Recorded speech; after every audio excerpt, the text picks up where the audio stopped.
తొలి విడత పంచాయతీ ఎన్నికల్లో అధికార కాంగ్రెస్ జయకేతనం ఎగరవేసింది. 2023 అసెంబ్లీ ఎన్నికల నుంచి వరుసగా అన్ని ఎన్నికల్లోనూ ఆధిపత్యం నిరూపించుకుంటూ వచ్చిన కాంగ్రెస్ పార్టీ తాజాగా జరిగిన పంచాయతీ ఎన్నికల్లోనూ జయకేతనం ఎగరవేసింది. ఇతర పార్టీలతో లోపాయికారి పొత్తులు పెట్టుకున్నప్పటికీ బీఆర్ఎస్ పార్టీ మరోసారి పరాభవానికి గురైంది. ఇక బీజేపీ 3వ స్థానంలో నిలిచింది. తాజా విజయంతో రేవంత్ సర్కార్ కు తిరుగులేదని మరోసారి రుజువైంది.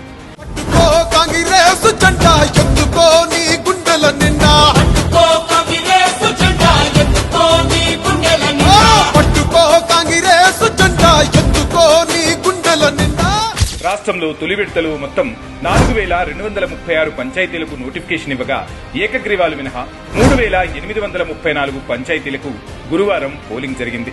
అందులో 2,412 పంచాయతీల్లో కాంగ్రెస్ మద్దతిచ్చిన అభ్యర్థులు విజయ దుందిపి మోగించారు. ఇతర పార్టీలతో అనైతిక పొత్తులు పెట్టుకుని పోటీ చేసిన బీఆర్ఎస్ పార్టీకి మరోసారి పరాభవం తప్పలేదు. మేజర్ పంచాయతీలు మొదలుకుని మారుమూల పల్లె పంచాయతీల వరకు కాంగ్రెస్ ఆధిపత్యాన్ని కొనసాగించింది.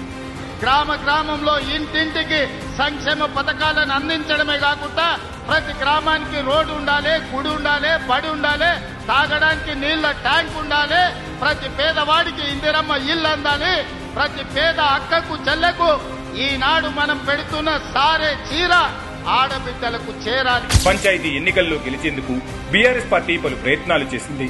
తమకు బలం లేని ఇతర పార్టీలతో లోపాయికారి ఒప్పందాలు చేసుకుని మూకుమ్మడి మద్దతుతో అభ్యర్థులను నిలబెట్టింది.